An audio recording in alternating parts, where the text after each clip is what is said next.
Nung mag-50th anniversary ako, about 3 years ago, kasi na-ordinan ako ng 1972, at meron din nagtanong sa akin yan. Ang masasabi ko lang, kung paano ako naging pare, is in line with your theme, Traces of Graces. It's pure grace. Pawang grasya ng Diyos talaga at wala nang iba. Siguro na-influence din ako dahil nag-serve ako sa shrine natin, Mother Perpetual Help, dahil taga-Baclaran ako eh. Nung sacristan ako, nung siguro mga 13 years old ako noon, parang naging interesado ako sa buhay ng Redemptorist. Lalo na dahil sa influence ng dalawang Redemptorists, si Father Paddy Dean at si Brother Charles. Si Father Paddy Dean ang isa sa mga in charge sa mga sacristan. Kasama niya noon si Father Humph O'Leary na taga New Zealand naman. Tapos si Brother Charles naman, ewan ko na abutan niya siya. Siya yung Irishman na may dalang kahon na Kellogg's. At doon siya sa labas nangongolekta. Pero in charge din siya sa mga sakristan. Ang ginagawa ni Brother Charles, ewan ko siguro nakikita niyang baka pwede ko na maging Redemptorist. Napadala niya ako sa monastery, doon sa kumbento at magsisilbi ko ng misa. At yun ay isang napakalaking privilege para sa mga sakristan na mapili na mag-serve doon sa monastery. Ngayon, still pure grace ang sasabihin ko through the intercession of our Mother Perpetual Help. Kasi parang nabuhay kami bilang pamilya under the shadow of our Mother Perpetual Help. Kahit na noong wala pa yung malaking simbahan, maliit pa lang, nagpupuntan kami sa Mother Perpetual Help.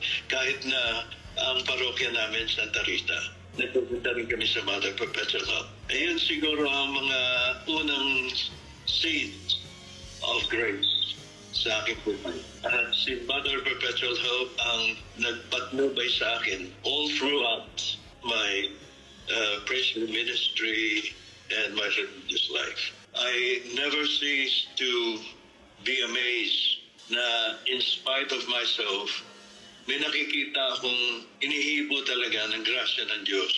In spite of myself, hindi ko sinasabing dahil sa akin. Yun siguro ang kahalagahan ng ministry ng isang Redemptorist missionary priest, to touch other people. Siguro kung hindi lamang sa preaching, kundi sa confession, or even just ordinary dealings with people, may nakikita kang gumagalaw na grasya ng Diyos sa kanilang buhay. Napakasimpleng pagkakataon lang. We don't have to look for the extraordinary to find grace. Kaya nga, everyday sinasabi ko rin at pinagdadasal ko rin, may I see God working and God's grace working in people in my everyday encounter with them. At the end of the day, I go back to ano ba mga nangyari during the day. Sino ba yung mga taong nakasalamuha ko? Did they reveal to me the loving kindness of God? Yun ang grace. Ako natatouch.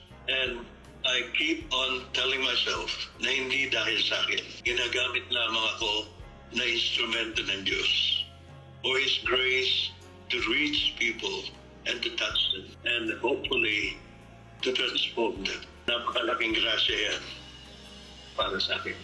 Ang bokasyon ay is a mystery. Meron akong mga nakasama sa novitiate na hindi nagtapos. Ako lang natira sa 5 sa amin. For what reason, I don't know. And they were good people. In fact, I would say they were better people and better religious. I'm just thinking of somebody na nasa Australia ngayon na nagkaroon ng 10 anak. Siya ang pinakapayos sa amin. Kumbaga, imaginein mo, laging nasa chapel halimbawa, o laging nagdadasal. Pero, for some reason, hindi siya napili.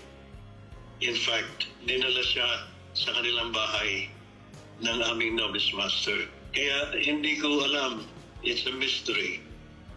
Ngayon, sa novitiate din, Siguro kapalaran ko rin na si Father Paddy Dean, yung naging in charge sa amin sa sacristan, siya rin ang naging novice master. Noon, the bishop namin, merong rule, non quam duo, semper tres, never two, always three. Nung pagpasok namin, meron akong best friend. At alam mo, pag may kaibigan ka, kahit na hindi kayo magsalita, magtatao kayo, yung basta meron kayong connection. Yun ang best friend ko. Pero we made sure to obey. At the end of the day, pupunta kami sa novice master. Sinabi niya sa akin, sit down. Kasi nakalood kami. And then he will say, did you know that your friend left this afternoon? Sabi ko, no, Reverend Father. Ang susunod na question niya, are you also going to leave? Sinasabi ni St. Alphonsus, kailangan talagang we take the vow of perseverance. At kung makikita ko yung mga kasamahan kong redentorista, kahit na kailan lang sila na-ordain, that's perseverance. Sila nag-i-inspire. And we inspire each other, of course. Yun. Pero, ang mga tao talaga I was just thinking of the people who influenced me, who inspired me. At yan ang parang mga angels. At alam niyo, mga angels, di ba, messenger of God's grace. Yung grasya na binigay kay Inang Maria, si Padre Dean, si Brother Charles, si Father Tom Cruise, yung prefect ko sa Australia. Tapos yung nakasama ko for 12 years sa San Francisco in Black community. 12 years Franciscan siya, si Father Jim Good. Na-influence ako ng kanyang spirituality and also his just confidence in God's grace na yun ang mga nakaka-inspire sa akin. Ganun din ang mga young people, younger redemptorists, without you knowing it, basta be open to God's grace. Yun ang mensahe ng ating mahal na ina, Mary, when she said, be it done unto me according to your word. Nung ma-ordinan ako noong 1972, si Father Paddy Dean ang unang bumati sa akin. At hindi lang congratulations ang sinabi niya.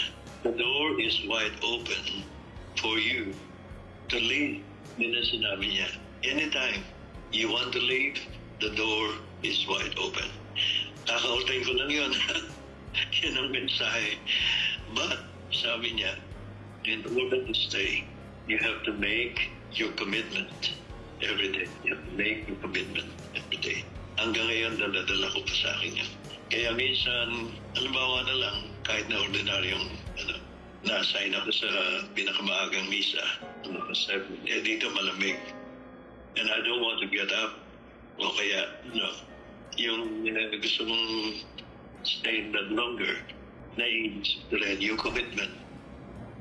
And I say, all for thee, O my Jesus, all for thee.